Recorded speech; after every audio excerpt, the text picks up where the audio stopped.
Assalamualaikum warahmatullahi wabarakatuh. Perkenalkan, nama saya Helmi Zulkarnain dari kelas Manajemen E dengan NIM 210211000215. Di video kali ini saya akan menjelaskan sedikit tentang dasar-dasar penelitian. Arti dari penelitian berasal dari kata riset. Set yang berarti mencari dan ri yang berarti kembali, yang berarti mencari kembali kenyataan atau fakta. Selanjutnya, penelitian adalah proses menarik kesimpulan atau cara pemecahan masalah berdasarkan data dengan menggunakan langkah-langkah perumusan masalah, penyusunan kerangka berpikir, pengajuan hipotesis, pengujian hipotesis, dan menarik kesimpulan. Penelitian adalah kegiatan untuk memperoleh fakta-fakta atau prinsip-prinsip, baik kegiatan untuk penemuan, pengujian, atau pengembangan dari suatu pengetahuan dengan cara mengumpulkan, mencatat, dan menganalisa data yang dikerjakan secara sistematis berdasarkan ilmu pengetahuan atau metode ilmiah. Penelitian menurut Cooper and Emory 1995. Suatu penelitian sistematik bertujuan menyediakan informasi untuk memecahkan masalah. Yang kedua, penelitian menurut Sekaran 1992. Usaha yang sistematik dan terorganisir untuk meneliti masalah yang spesifik yang memerlukan jawaban. Dan yang ketiga, penelitian menurut Widodo J. Pujiharjo 1993. Penelitian adalah suatu proses pendekatan dengan pembuktian ilmiah untuk mendapatkan informasi baru atau memperdalam ilmu. Intinya, penelitian itu adalah riset upaya mendapatkan pengetahuan berbasis masalah, dilakukan secara sistematik dan terorganisir serta mengikuti metode ilmiah.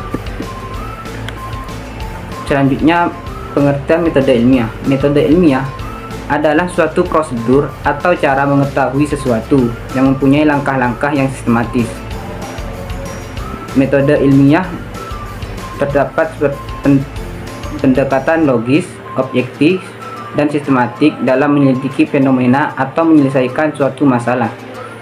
Pendekatan logis yaitu pelaksanaannya harus rasional, yaitu dapat diterima akal sehat, berlandaskan teori-teori dan konsep-konsep yang sudah ada. Pendekatan objektif tidak memihak, disampaikan secara eksplisit sehingga apabila diulang oleh orang lain atau dirinya sendiri pada waktu berbeda, prosedur dan metodenya akan sama.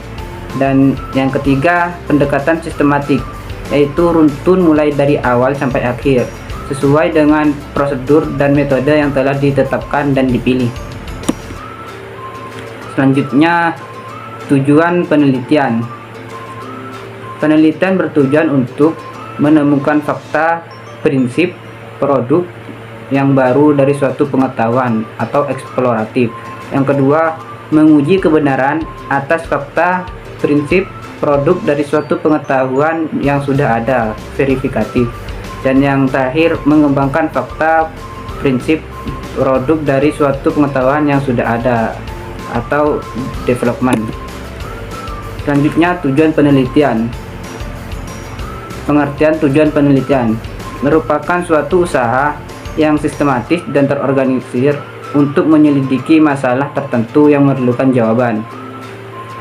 Penelitian merupakan refleksi dari proaktif manusia untuk meningkatkan pengetahuannya.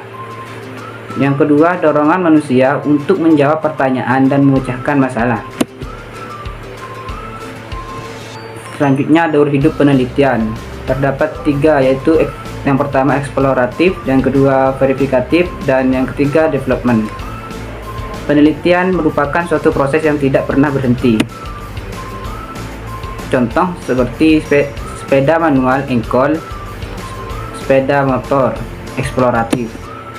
Selanjutnya, Astrea 800 verifikatif, Astrea Star development eksploratif verifikatif, Astrea Prima development eksploratif verifikatif, Astrea Grand development eksploratif verifikatif, dan Astrea Impresa development eksploratif.